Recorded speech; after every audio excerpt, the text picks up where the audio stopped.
à tous et bienvenue dans l'épisode 2 3 quarts du pauvre cast. Deux, trois quarts. 2 3 quarts, parce qu'on a fait une tentative de deuxième épisode pendant le confinement qui a duré 10 minutes sur Instagram. Ouais, Donc on va se dire que c'était le premier quart de l'épisode et ouais. on On va finir on aujourd'hui. finit 3 mois plus tard. On remercie les gens qui nous ont suivis sur Insta. Oui, ça fait plaisir. Parce qu'à la base, ça devait être sur Facebook, problème de live. Et il y a eu des acharnés qui sont restés jusqu'à nous trouver sur Insta. Merci Et à tous. Apparemment, c'était quand même dur à suivre, mais ouais, merci à ceux qui ont suivi et merci à ceux qui ont regardé le premier épisode aussi. Oui. On a fait un score plus qu'honorable Ah oui. l'aspiration qu'on en a, donc c'était cool et on espère que le format vous plaît.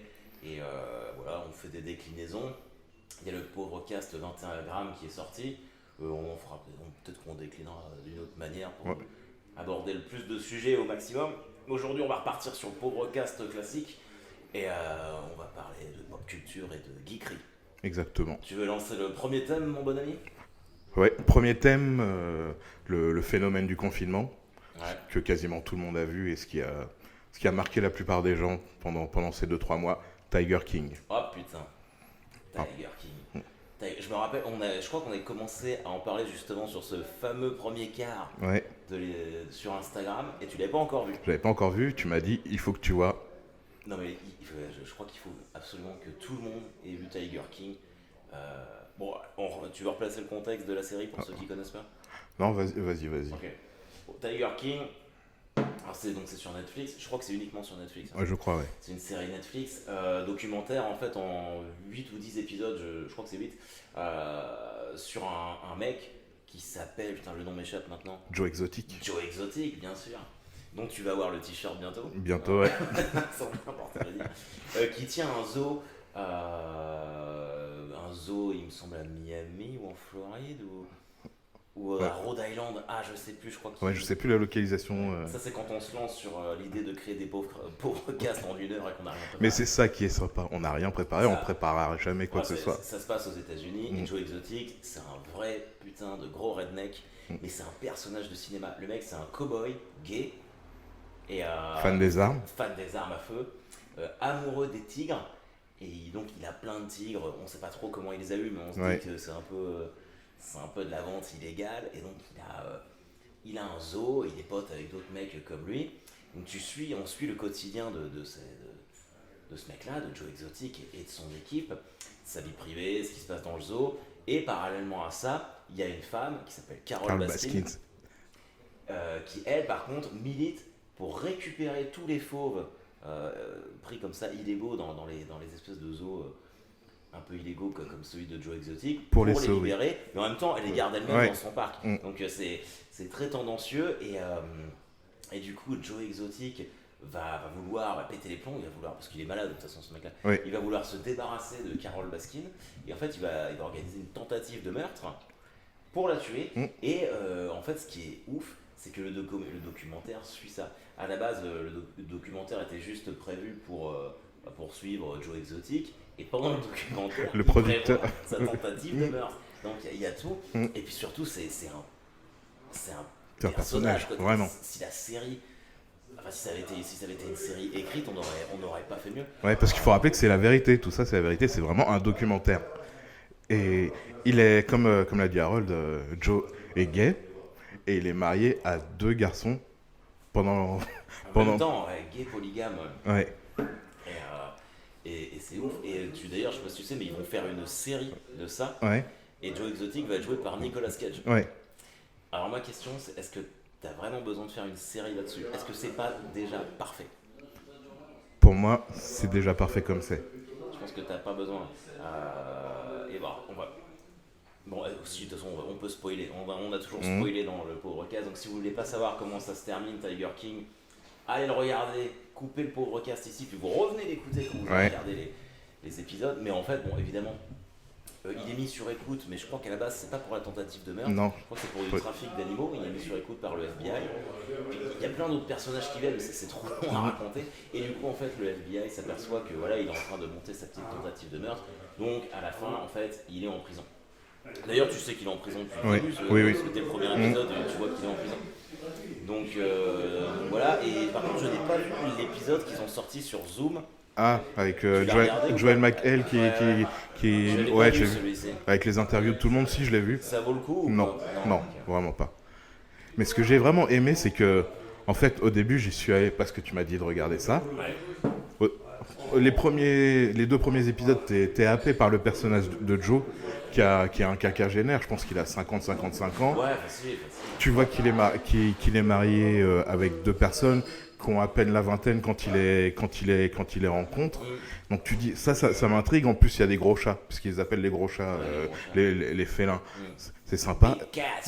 Et après, tu te rends compte que ça tourne vers le fait entrer l'accusé. Puisqu'il y a l'histoire du meurtre, et comme disait Harold tout à l'heure, il y a des tonnes de personnages qui arrivent, qui sont tous plus pourris les uns que les autres, parce qu'à chaque fois qu'il y a quelqu'un qui veut essayer de sauver le zoo ou faire quelque chose, tu te rends compte qu'il a un passif, mais de délinquant notoire. En fait, ils sont tous pourris. Mais même la gentille, entre guillemets, Carole Baskin, tu te rends compte que c'est une pourriture. Mais oui. On est d'accord qu'elle a tué son mari. Pour moi, elle a tué son mari.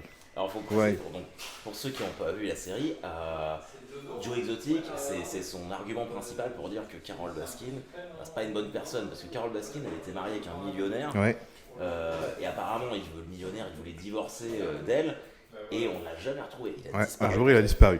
Et les enfants du millionnaire sont persuadés que c'est Carole Baskin qui l'a fait tuer. Joe Exotic est persuadé aussi que c'est Carole Baskin qui a tué son mari. Et le pauvre cast, nous on est persuadés que c'est Carole Baskin qui a tué son mari. Sauf qu'elle joue la gentille et à la fin, franchement, c'est elle qui gagne. C'est totalement. Parce qu'elle met Joe Exotic en prison et elle récupère tous ces tigres. Oui, parce qu'on le sait pas à la fin de la série, mais depuis, elle a récupéré tous les trucs.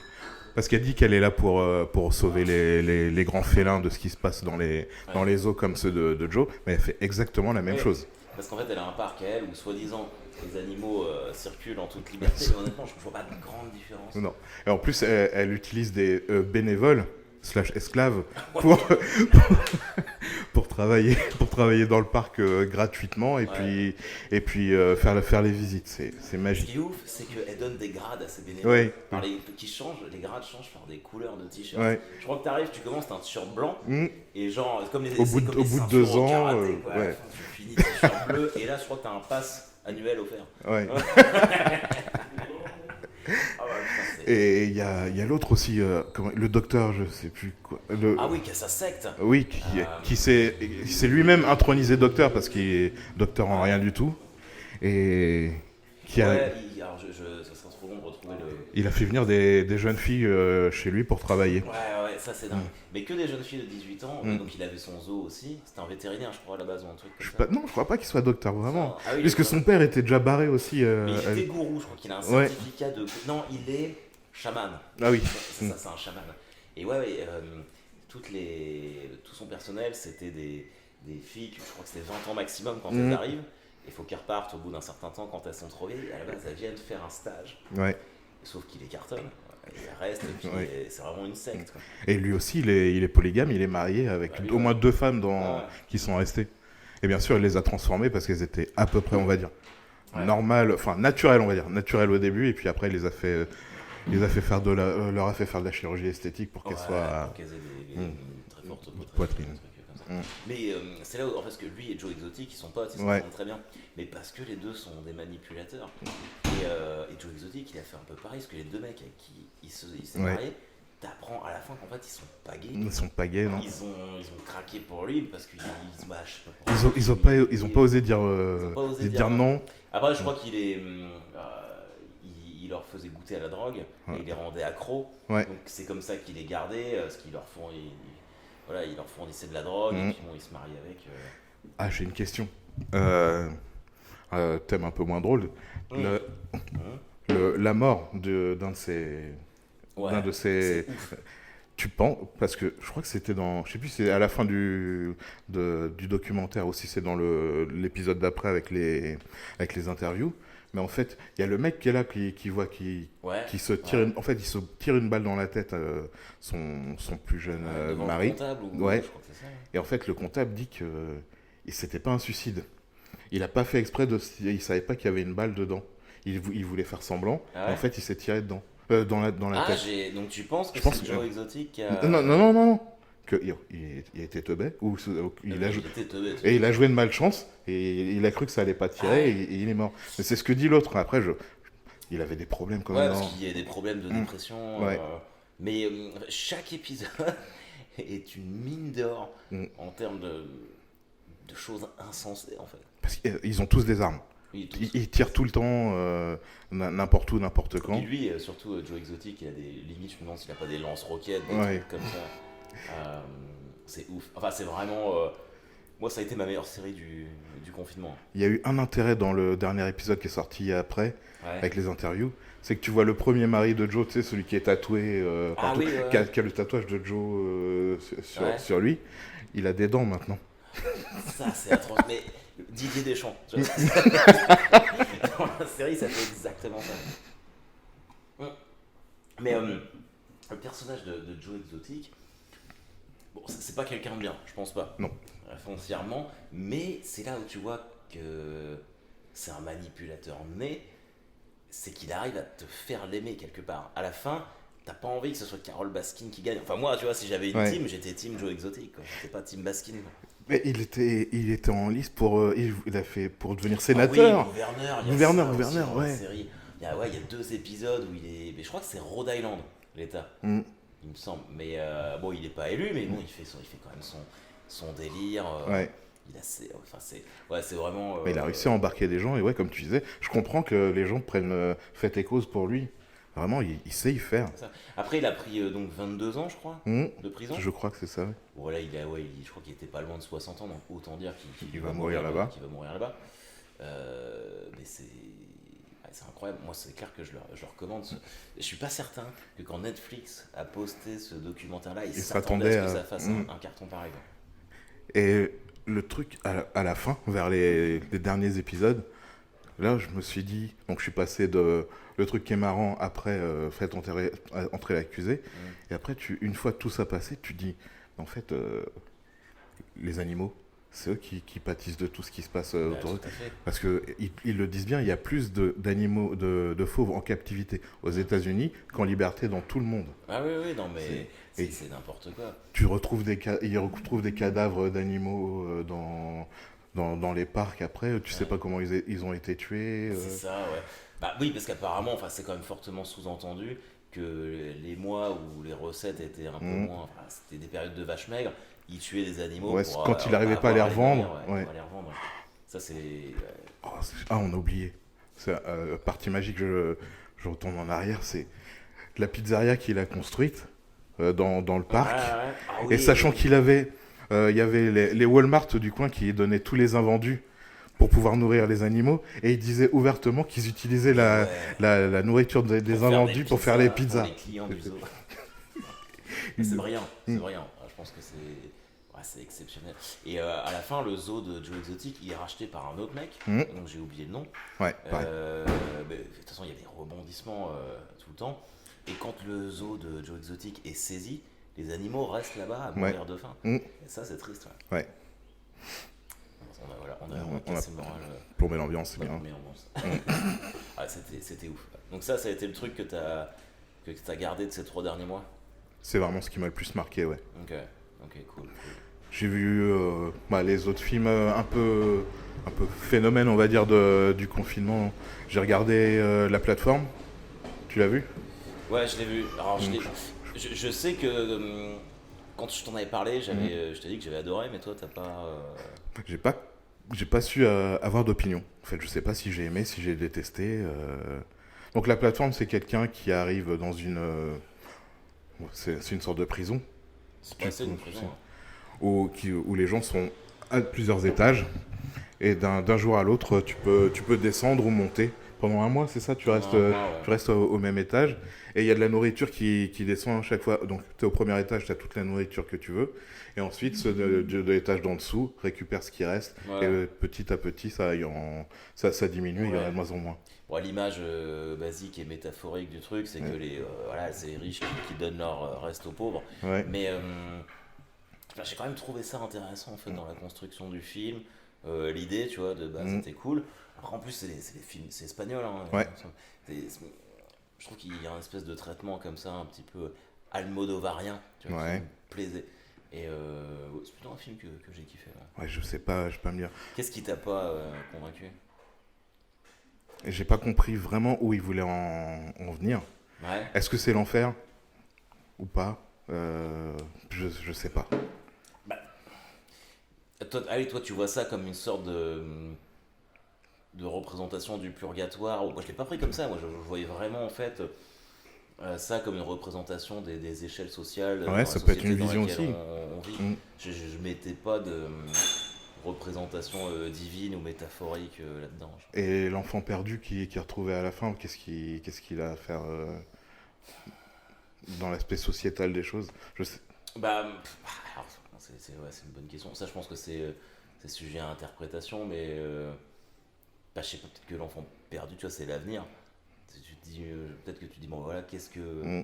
qu'est-ce que lui il va avoir plus tard, est-ce que ça sera un autre format Ouais. sociétal ou je sais pas. C'est vrai que ça c'est peut-être un peu. Mais en même temps, j'aime bien quand même les films comme ça où tu fais ta propre conclusion toi-même du truc.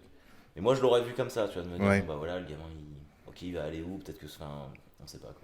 Parce que l'avenir, tu sais pas de quoi ça sera fait. C'est vrai. Putain, elle est forte cette Mm. phrase. Mais moi j'ai bien aimé ce film. Mm. Je sais pas si je l'aime ou si je l'aime pas, j'ai pas réussi à déterminer Du vraiment. coup, ça t'a quand même, enfin, ça a glissé sur toi, quoi. C'est Ouais, pas le. ouais, Bah, ça a plutôt négatif. tendance à dire Ouais. que c'est négatif. Quoi. Ouais. Puis le personnage principal m'a fait tellement penser à Arnaud de sa mère. Putain, c'est vrai. Je n'ai vu que lui pendant. Le de sa mère espagnole. Mm. Ouais. Sa mère, oh. Su madre. Ouais, tu vois. Ouais, c'est vrai, putain, c'est vrai qu'il lui ressemble. Je crois que c'est les dents aussi. Ils ont des dents cheloues, les deux. Ouais. Ouais. Non, ça à voir, moi je le conseillerais. Et puis, bon, On va peut-être pas s'éterniser. non. Ah, tiens, un peu rappel de l'épisode 2, un quart. Ouais. T'as vu Split, dont je t'avais parlé? Ah, je l'ai regardé, ça y est, je l'ai regardé. Ouais. Donc J'ai regardé Split, ça on peut en parler. Ouais, effectivement, dans l'épisode 2, un quart, on avait parlé de Split, qui est la suite de Unbreakable. Donc Incassable en français. C'est Incassable en Incassable en français. Ah, désolé, je suis un américain. Donc, ouais, Incassable avec Bruce Willis, donc le film de Nightmate. Shyamalan. Si tu sais le dire, vas-y. Et donc Split, c'est la suite, et c'est une trilogie, puisque la trilogie se termine par le film Glass, Ouais. où on retrouve Sam Jackson, Bruce Willis, et donc, j'oublie son nom à chaque fois, McAvoy. James McAvoy.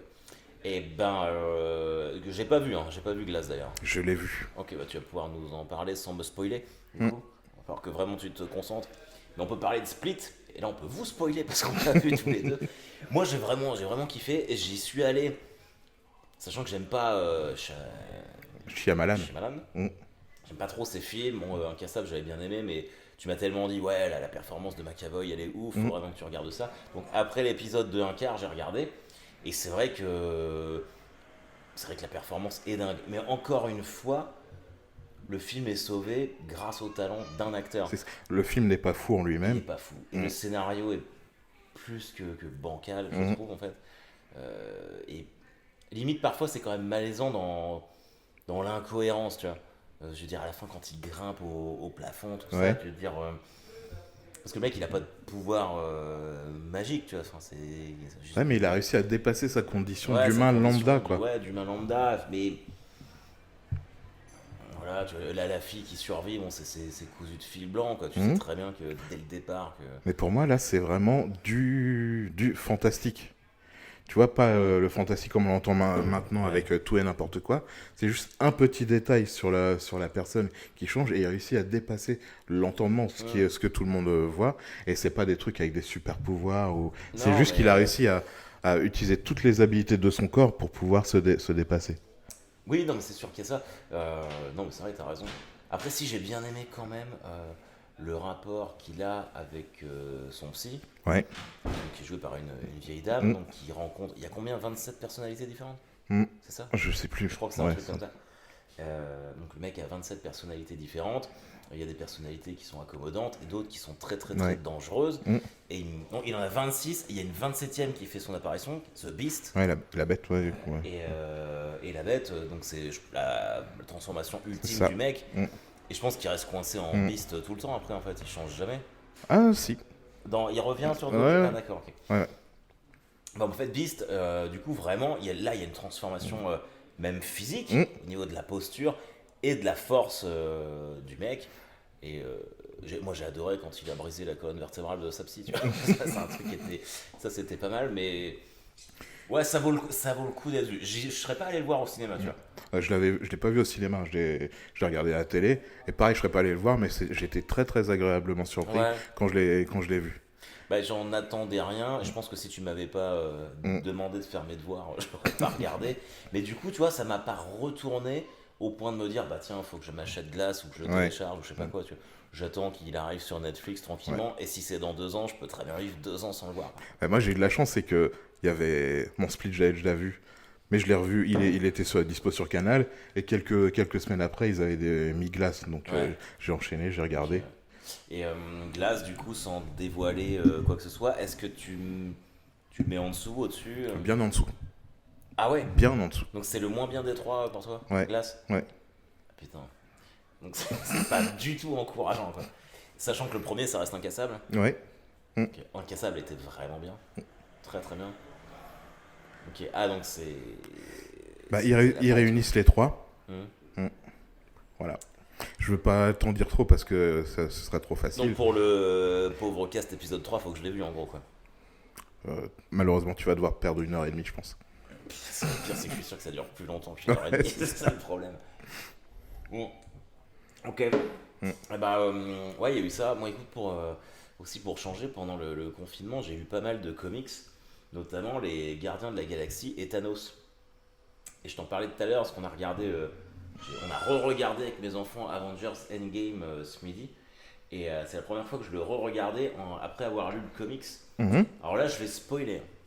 Mais ça va être des révélations parce que Fred ne connaît pas l'histoire vraie des comics. Non, je connais pas les Tu l'as vu comics. Endgame, on est J'ai d'accord, vu Endgame. tu as parlé plein de fois, tout ça. Alors, faut savoir qu'en fait, dans les comics, Thanos, il est amoureux de la mort. En fait, la Ouais, mort est ça, je incarnée par une figure féminine. Et pour la séduire, il veut lui donner un cadeau de éliminer la moitié de la planète. Ouais, ça, j'étais au courant. Donc, c'était pas, en fait, le fait de snapper la moitié de la planète. Dans le film, c'est présenté comme une espèce d'idée de sauvegarde et de rebalancer le bien et le mal, je sais pas quoi.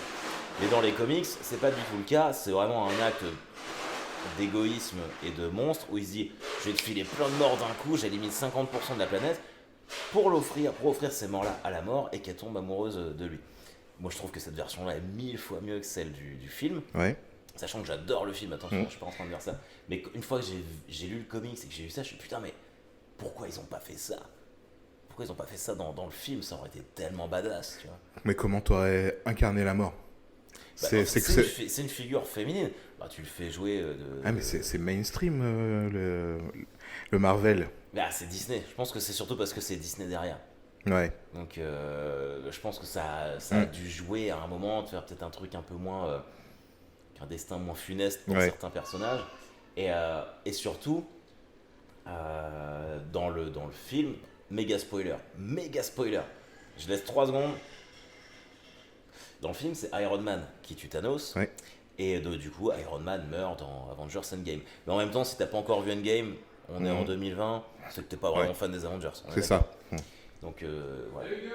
Et dans le comics, ce n'est pas du tout ça ce qui se passe. C'est Drax, des Gardiens de la Galaxie, qui tue Thanos. D'accord. Parce qu'en fait, Thanos a tué sa famille. Oui. Et Drax, qui est pas du tout le teubé du Drax des films, qui est vraiment un mec qui a la haine, qui est rongé par la vengeance. D'accord. Et c'est lui, en fait, qui tue Thanos en combat singulier. Tu vois. Et quand tu sais ça, alors que c'est un personnage dans les comics qui est quand même secondaire, Ouais. même voire tertiaire, je pense. Oui. Parce Très drôle par contre. Très drôle. Ouais, même tertiaire, parce qu'on va prendre les principaux, t'as Iron Man, Captain America, Thor, Hulk.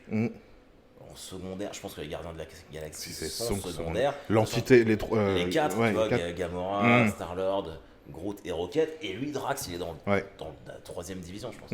Et bah, que ce soit un personnage comme ça, un peu obscur, qui arrive à tuer Thanos, fait que c'est ouf. Mais il avait la puissance. Faut pas trop en dire. Bah, si tu veux, moi je les ai, donc si tu veux que je te les prête, c'est Ok. quand même. J'ai pas envie de te niquer le truc, mais c'est super bien fait. Sachant que dans des épisodes, Thanos revient à la vie et il s'allie aux Gardiens de la Galaxie. D'accord. Donc ça, c'est pas mal. Et mais c'est vraiment parce que tu n'as pas vu qu'on n'en parle pas. On fera ça pour l'épisode 3 du pauvre cast. Mais j'ai trouvé surtout en fait que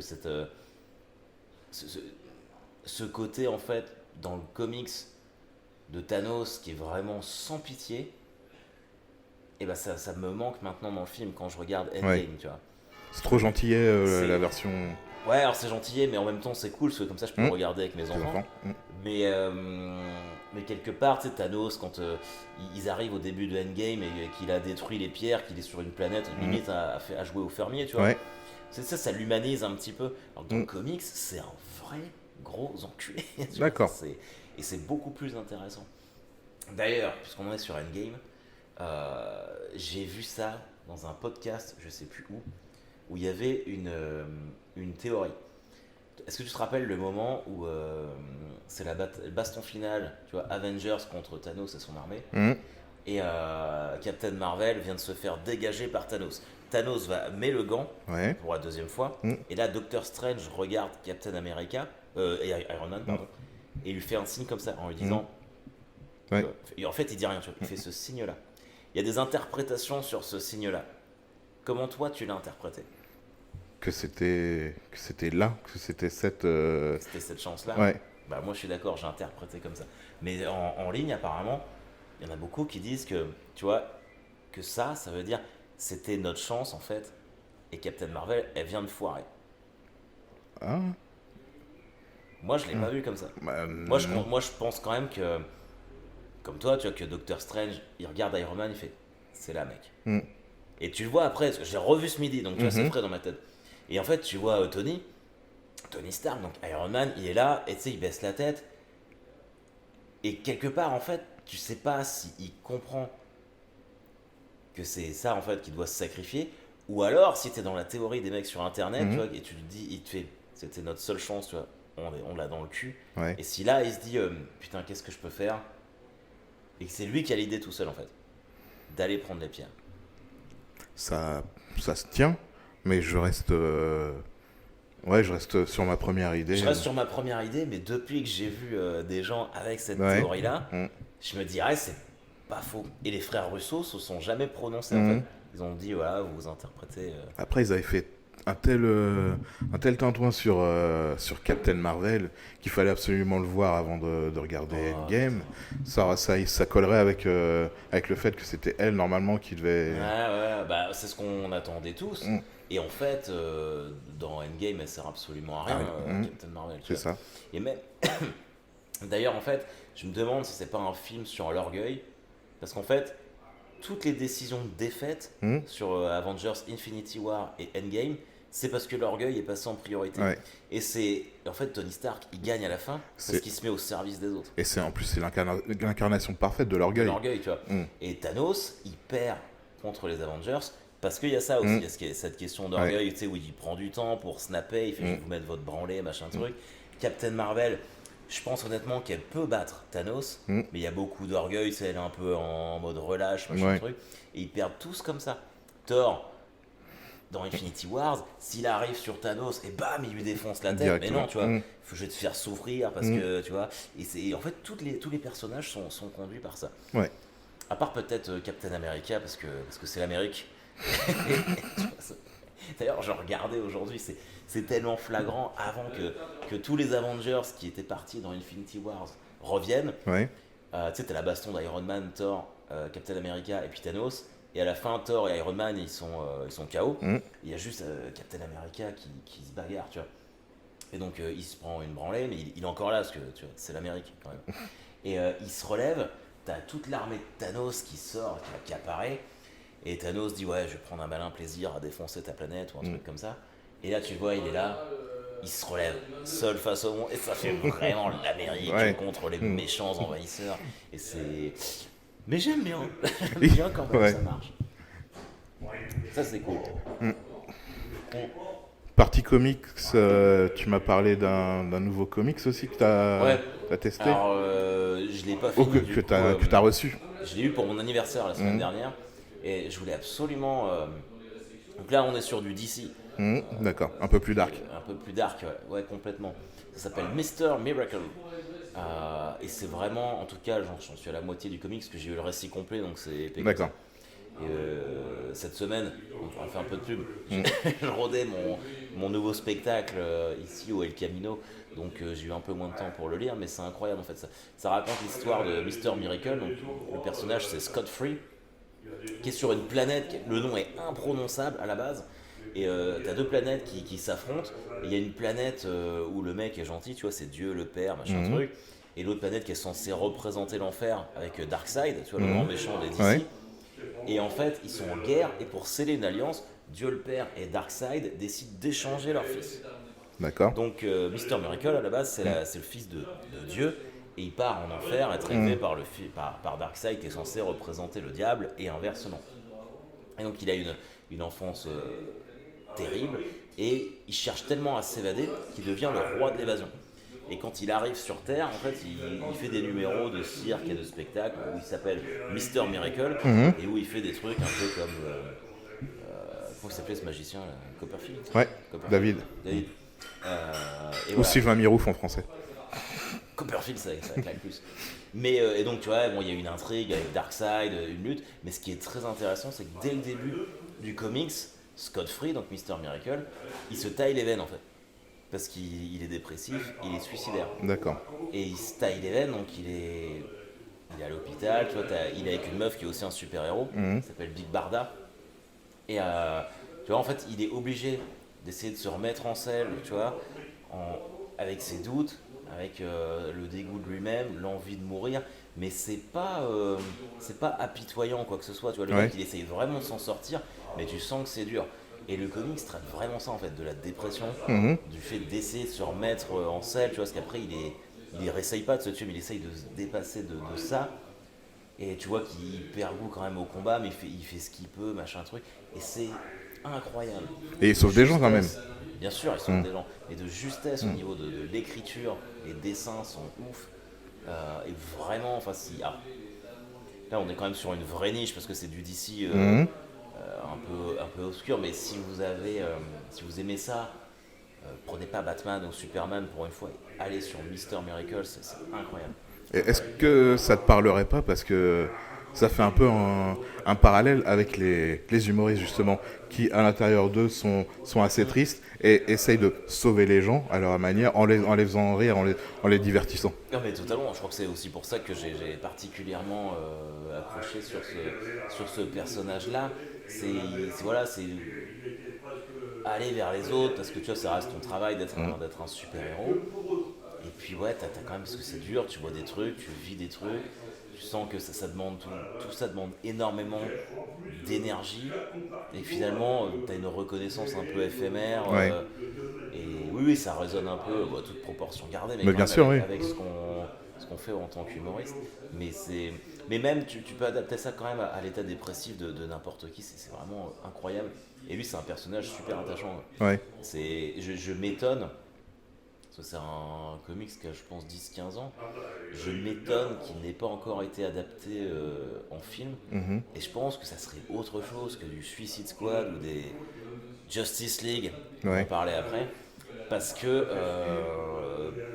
c'est incroyable, l'histoire est magnifique. Mais c'est vrai que c'est sombre. Du coup, est-ce que Warner a envie de sortir un truc comme ça quand tu vois ce qu'ils ont fait avec Batman post Christopher Nolan, c'est un peu triste. Ce qui m'amène à notre sujet sujet suivant. Que penses-tu de l'annonce du fait que la Justice League va ressortir, mais avec version Zack Snyder. Snyder Cut. Ouais, Snyder's Cut. Réclamé par les fans, faut le préciser. Oui. Grosse pression depuis quelques années quand même pour l'avoir. Le truc c'était un petit peu l'Arlésienne, on s'est dit ça existe pas, ça va jamais venir. Et là, HBO Max, je crois, qui a fait l'annonce il y a quelques temps. On en a parlé vite fait tout à l'heure, moi je suis d'accord avec toi, je pense que ça va pas changer grand chose. Je pense pas, je pense que le film est mauvais à la base. Alors, pour ceux qui n'ont pas suivi, donc, le film Justice League est sorti il y a quoi, 3 ans? Ouais, 3 ans. À la base, c'était Zack Snyder qui s'occupait du film, qui avait déjà signé Man of Steel, le premier Superman, et Batman vs Superman, Dawn of Justice, qui était pas si mal que ça. Ouais, Mais je avec pense des qu'on trémolos, des bémols. Ouais, Et donc logiquement il s'attaquait à la Justice League. Alors Justice League c'est l'équivalent des Avengers, mais pour l'univers DC Comics avec Batman, Superman, le Flash, Wonder Woman. Voilà. Sauf que il a tourné. Est-ce qu'il a tourné tous les shots ou c'est Whedon qui a fini les shots? je crois que Whedon a fini quand même. Ok. Il a eu un drame personnel parce qu'il a perdu sa fille en fait, du coup il a quitté le projet. Et c'est Joss Whedon, créateur de Buffy contre les vampires, donc rien que pour ça, respect éternel. Mais aussi le réalisateur des 2 premiers Avengers. Et autant sur le premier, il n'y a pas de problème, autant sur l'ère d'Ultron, beaucoup moins convaincu. D'ailleurs, il s'est fait virer après l'ère d'Ultron. Et qui a repris la suite de la Justice League.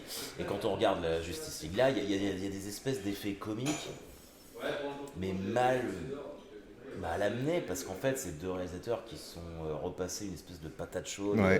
Et donc ça ne fonctionne absolument pas. Vraiment pas. Et du coup, les fans hardcore, à la fois de la Justice League et à la fois de Zack Snyder, ont réclamé, ont fait une pétition où il y a eu vraiment beaucoup de monde qui a signé ça, pour réclamer la version de Justice League, mais remontée par Snyder avec des scènes supplémentaires, et notamment le retour de Superman en Black Superman, qui est absent dans la version de Whedon et qui devrait revenir sur Snyder.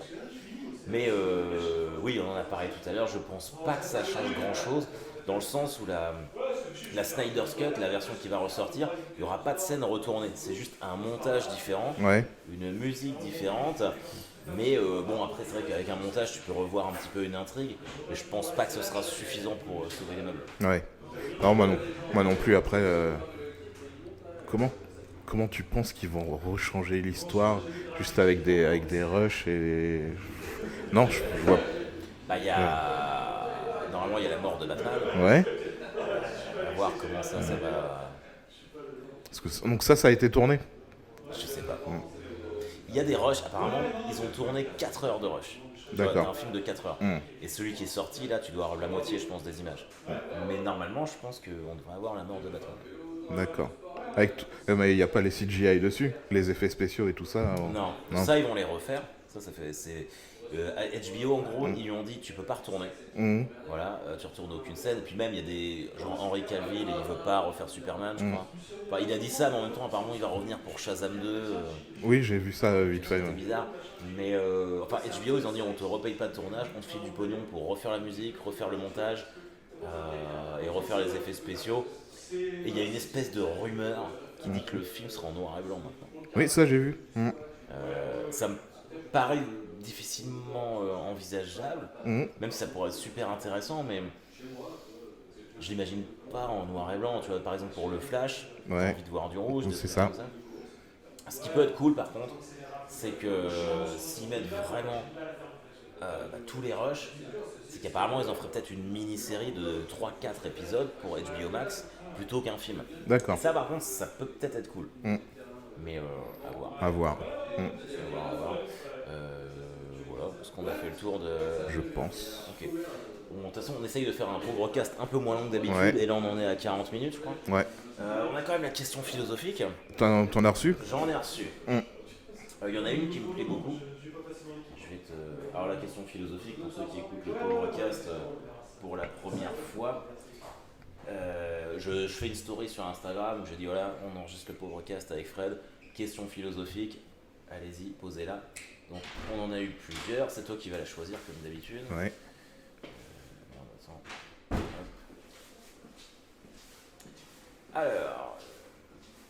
Alors la question c'est donc, avez-vous une question philosophique? Alice Bourbon nous met, peut-on avoir l'économie, la liberté et la santé en même temps dans un pays? Ça c'est la première question. J'ai bien compris. Alice elle est au taquet, merci Alice. Instapouille, Charles, mais pourquoi sommes-nous là? Deuxième question. Élise Périssé, est-ce qu'il suffirait qu'on s'aime? Est-ce qu'il suffirait d'aimer? Hommage à Céline. Ouais, j'aime bien celle-ci, mais c'est toi qui joues. Comme c'est une reprise, je suis conciliant. Est-ce qu'il suffirait qu'on s'aime? Est-ce qu'il suffirait d'aimer? Tu te lances? Non, non, clairement. Clairement non, il ne suffit pas qu'on s'aime. Je pense, avec la vision pessimiste que j'ai de la vie, que non, il ne suffit pas d'aimer les gens. Je pense que si le monde était régi par l'amour, ça se saurait depuis très très longtemps. On n'en serait probablement pas dans les situations actuelles. Je pense que non, je pense que c'est très important d'aimer. Et en plus, il ne suffit pas d'aimer pour être aimé. Tu vois, Ouais. tu peux, je pense que c'est aussi, on n'aime pas tous au même niveau. Tu vois. Moi, je me dis toujours que j'aime plus ma femme qu'elle-même. Tu vois, parce que je suis dans un espèce d'amour débordant avec tout le monde. Mais c'est pas pour ça qu'il n'y a pas de problème. Je pense que l'amour est nécessaire, voire indispensable à l'équilibre d'une personne. Tu vois très bien que les enfants qui n'ont pas eu d'amour enfant, en général adulte, il y a des gros soucis. Ouais. Donc, voilà. Mais est-ce qu'il suffirait qu'on s'aime soi-même peut-être aussi? Parce que pour aimer les autres, il faut réussir à s'aimer soi-même avant. Tu as plus de difficultés si t'es pas en paix, en harmonie avec toi-même, d'apprécier les autres. Ah ouais, toi tu vois le... Ah bah, ça peut être une autre vision. Non, c'est intéressant. S'il suffisait qu'on s'aime à titre personnel, Ouais. c'est ça que toi tu vois. Ouais. Moi je pensais qu'elle a dit... Ah mais non, elle a sûrement dit ça, mais moi je voulais élargir un petit peu sur ça parce que je pense vraiment que si toi-même tu ne t'acceptes pas, tu ne t'aimes pas comme tu es, tu as beaucoup de difficultés à pouvoir apprécier les autres tels qu'ils sont. C'est ça. Et est-ce que... Parce qu'en fait, la chanson c'est quoi? S'il suffisait qu'on s'aime. S'il suffisait d'aimer. Alors c'est pas la même chose. Parce que... en gros la question c'est est-ce que c'est suffisant qu'on s'aime tous ou est-ce qu'il faut juste aimer? Je pense qu'il faut mieux qu'on s'aime tous plutôt que d'aimer quelque chose, quoi. Mais bon, la clé... voilà. Je pense que oui, qu'on s'aime tous, déjà, c'est un gros pas en avant. Je pense que c'est et impossible. Une utopie absolument exceptionnelle. Je pense que c'est même pas c'est même pas envisageable. Non. Je pense que c'est dans le propre de l'être humain de ne pas pouvoir... Tu peux pas, parce que même si tu dis oui, nous sommes tous sur la même planète, oui mais non, même rien que dans une famille, tout le monde s'aime pas. C'est donc, ça. Tu peux oublier sur une planète entière. Et je crois qu'on n'y peut rien en fait, on est comme ça, l'espèce humaine est comme ça. Mais oui, je pense que le conflit et la résolution de conflits font partie de l'identité de l'espèce humaine. Après évidemment, il y a conflit et conflit, tu vois. Oui. Mais non, après, est-ce que c'est souhaitable qu'on s'aime tous? On s'emmerderait un peu quand même. Ce serait peut-être un peu chiant. Ça veut dire, du coup, ça veut dire que si t'as... Parce qu'en fait, si t'as que de l'amour, si tout le monde s'aime, si on t'aime, t'es à l'aise, t'es bien. Ouais. Si t'aimes les autres, ça veut dire que quelque part, il n'y a plus de problème, donc il n'y a plus de torture. Et après, tu peux dévier sur la question, est-ce que l'art est stimulé sans détresse, sans torture? Voilà. C'est ça. Donc on vivrait dans un monde à la Demolition Man. Je sais, post... avec les 3 coquillages et tout, t'as plus le droit de dire de gros mots. Donc non, il ne suffit pas qu'on s'aime tous, et il ne faut mieux pas. Faut mieux pas. Sinon, on n'aura pas de film super cool à regarder. Exactement. Ça me semble être une putain de bonne conclusion pour le podcast. Bah, il était bien cet épisode de 3 Ouais, pour une reprise, c'était sympa. C'était cool. Bah écoutez, merci à tous. Merci à tous. Donc réseaux sociaux, Instagram, Facebook. On était bien, on était en forme. On est back again in the game.